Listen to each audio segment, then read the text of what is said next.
여러분 반갑습니다. 저는 경인교육대학교에서 근무하고 있는 미래학자 류청산 교수입니다. 오늘은 진로대첩방송 그 3번째 시간입니다. 특히 이 땅에 우리 민족의 역사가 시작되었다는 개천절이기도 하죠. 2019년인 올해에는 단기로 4352년에 해당되는 해입니다. 그래서 진로 멘토되기 시작이 반이다라는 주제를 마련하였습니다. 그럼 지금부터 그 이야기 보따리를 풀어나가 보도록 하겠습니다.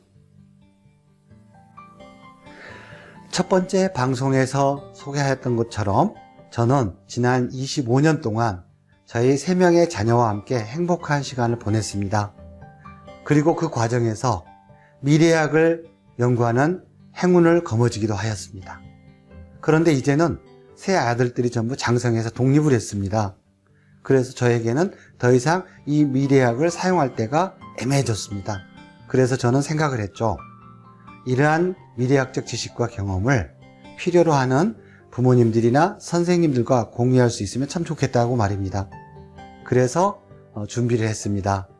8월 15일 개국을 목표로 8월 1일부터 열심히 한번 준비를 했습니다. 2학기 대학 개강이 되기 전에 이걸 시작해야 되겠구나 하는 그런 마음으로 상당히 열심히 노력을 했습니다. 그리고 어느덧 시간은 지나서 8월 13일이 되었죠. 준비가 다 끝나가는 무렵입니다. 이제 막바지에 녹음을 하려고 했습니다. 그런데 전혀 예기치 않은 기술적인 문제가 생기더군요. 그것은 바로 마이크와 녹음기가 문제를 일으키기 시작을 했습니다. 정말로 아찔한 순간이었습니다. 이 문제를 해결하느라 며칠을 보내고 나니 그 다음으로는 또 카메라가 문제가 되더라고요. 그래서 이 문제를 어렵게 해결하고 나니까 다음에는 또 스크린이 문제가 되고 이걸 또 해결하고 나니까 또 조명 문제가 또 아쉬워지기 시작합니다. 이처럼 계속해서 끊임없이 꼬리에 꼬리를 물고 문제가 발생하기 시작을 했습니다. 이러한 문제를 하나하나 해결하다 보니까 제가 계획했던 8월 15일은 훌쩍 지나가고 또 9월달 한 달도 그냥 지나갔습니다.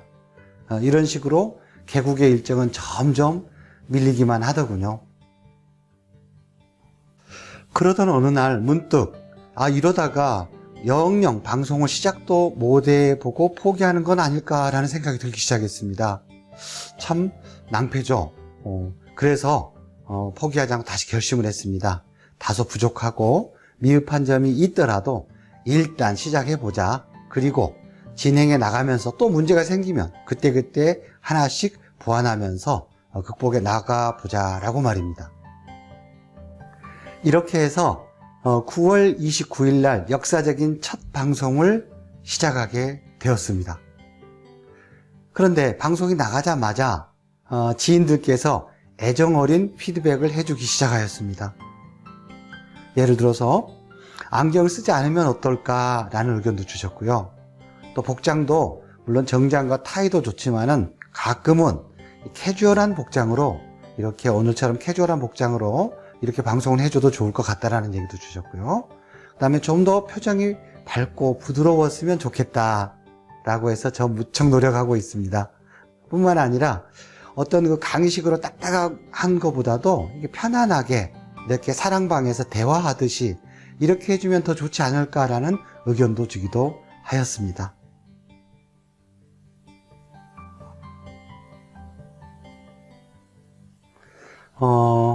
개국 방송을 하기 전까지만 하더라도 계속적으로 준비하는 과정에서 문제가 생기면 저 혼자서 그걸 해결하기 위해서 무척 노력을 하면서 힘든 시간을 보냈었던 것 같습니다.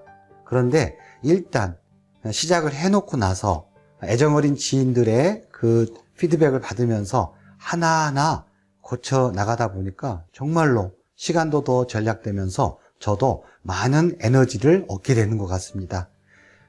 이 자리를 빌어서 모든 분들의 이름을 호명하지 못하지만 저에게 애정어린 피드백을 해주신 지인들께 다시 한번 감사를 드립니다. 진로 멘토링도 마찬가지인 것 같습니다. 필요한 지식이나 정보들을 전부 완벽하게 준비하고 시작을 하려다 보면 이미 적용하기도 전에 그 청소년들이 어른이 되어버릴지도 모릅니다. 마치 제가 이 방송을 준비하는 과정에서 혼자서 시행착오를 겪으면서 시간만 보냈던 것처럼 말입니다. 그래서 제가 준비를 했습니다. 여러분들이 조금만 관심을 가지면 일단 진로 멘토링을 실천적으로 시작해 볼 수 있는 방법을 말입니다. 오늘은 두 가지만 간략하게 여러분들에게 소개를 해드릴 예정이니 잘 듣고 적절하게 자녀의 나이나 여건에 따라서 활용해 보시기 바랍니다. 첫 번째로 소개할 구체적인 실천 방안으로는 미래형 일기 쓰기입니다. 대부분의 가정과 학교에서는 일기 쓰기를 통해서 이렇게 소통하는 능력이라던가 자기의 삶을 정리하는 이런 어떤 습관을 길러주는데 올인하고 있죠. 그런데 대부분의 청소년들이 쓴 일기를 보면요, 그것의 거의 대부분이 오늘 하루 있었던 한 일에 대해서 씁니다. 미래학적 관점에서 본다면 현재를 기준으로 과거에 관한 얘기가 70~80% 이상이라는 거죠. 그리고 기껏해야 한두 줄 정도가 내일은 나 뭐 할 거야 라고 이렇게 쓴다라는 겁니다. 이와 같이 과거에 초점을 맞추는 일기를 계속 써보는 습관을 갖는 학생들은 자신도 모르게 은연중에 무의식적으로 그 자신의 모든 생각하는 시점이 미래보다는 과거에 초점이 맞추어진다는 점입니다. 이건 상당하게 우려가 되는 부분이겠죠? 그래서 저는 여러분들에게 과거형 일기가 아닌 미래형 일기 쓰기라는 진로 멘토 활동을 제안을 해드리게 된 것입니다. 그러니까 미래형 일기라는 것은 어떤 것이냐 하면은요, 학생들이 오늘 한 일들은 대략 간단하게 두세 줄 정도로 끝내도록 합니다. 그리고 나머지 70~80% 정도의 여백을 구구절절하게 내일은 무엇을 할 것이고 어떻게 시간을 보낼 거야 라고 아주 구체적으로 써보는 그런 습관을 갖게 해본다는 것이죠. 만일에 이러한 습관이 하루가 지나고 계속 반복이 된다면 그 학생이 평소에 생각하는 관점은 현재를 기준으로 과거보다는 미래 쪽으로 생각의 기준이 넘어가게 될 것입니다. 이러한 습관을 갖게 되는 청소년들은 자기도 모르는 사이에 은연중에 미래 인재로서의 경쟁력을 키워나가게 된다는 것입니다. 어떻습니까? 그럴 것 같습니까? 구체적인 실천 방안입니다. 한번 실천해 보시기 바랍니다. 두 번째 실천 방안을 지금부터 소개해 드리도록 하겠습니다. 두 번째 실천 방안으로는 왼손 먼저 캠페인입니다. 저는 이것을 영어로는 Left First 캠페인 이렇게 표현을 하기도 하죠. 자, 이걸 좀 더 부연 설명을 해드린다면 우리가 생활하면서 사용하는 대부분의 물건들 또는 오른손이나 왼손에 특화된 물건들이 있습니다. 그런데요, 이러한 어떤 물건들이 산업화 과정에서는 표준화라든가 생산성 이런 것들을 최대한 중요하게 여기던 20세기까지는 대다수의 사람들이 사용하는 방향으로 물건을 만들었던 거죠. 예를 들어서 손을 사용하는 어떤 물건들 예를 들어 볼까요? 그나마 그 식사를 할 때 사용하는 수저나 젓갈 뭐 이런 것들은 큰 문제가 없습니다. 왼손과 오른손을 따로 구분하지 않기 때문에 말입니다. 글을 쓸 때 연필도 마찬가지입니다. 크게 문제가 없습니다. 그런데요, 만일에 컴퓨터를 사용하는 데 있어서 왼손잡이가 오른손용 마우스를 사용한다면 이건 정말 어려울 겁니다. 그래서 왼손잡이들은 다소 불편하더라도 어렵게 더 비싼 돈을 주고 왼손 마우스를 사다 쓸 수밖에 없는 경우죠. 자, 산업시대까지는 우리 인류가 또는 청소년들이 좌뇌 또는 우뇌가 특별하게 뛰어난 능력을 가졌을 때 살아가는데 지장이 없었습니다. 능력을 인정받으면서요. 하지만 21세기로 들어오면서 빠른 속도로 경계가 무너지고 융합과 복합이 대세가 되어갑니다.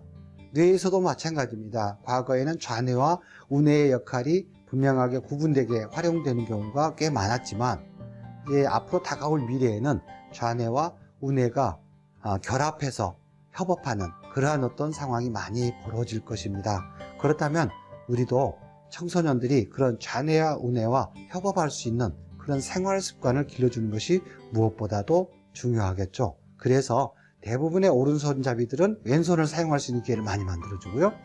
또 왼손잡이는 가급적 오른손을 많이 사용하게 해줘서 미래에는 양손을 다 자유롭게 사용할 수 있는 그런 청소년으로서 길러내는 것이 어쩌면 미래의 경쟁력을 키우는 매우 중요한 방법이지 않을까 하는 생각을 해봅니다.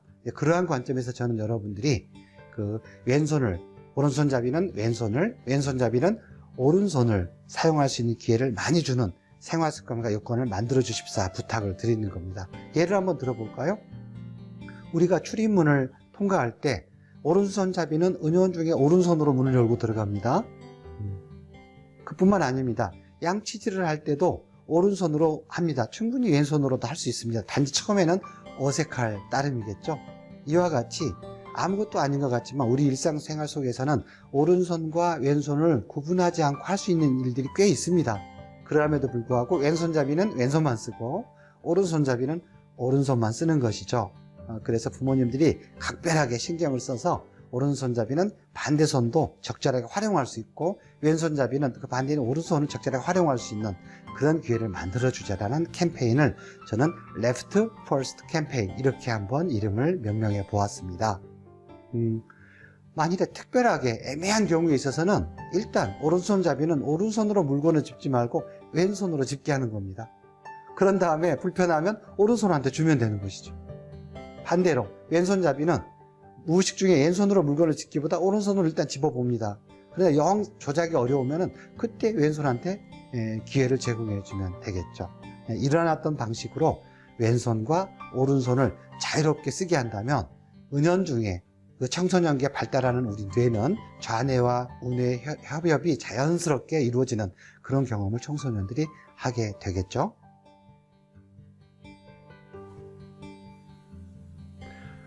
오늘 저는 여러분들에게 진로 멘토로서의 활동을 일단 시작해 보자. 그러면서 지식이나 정보도 함께 우리가 만들어가 보자.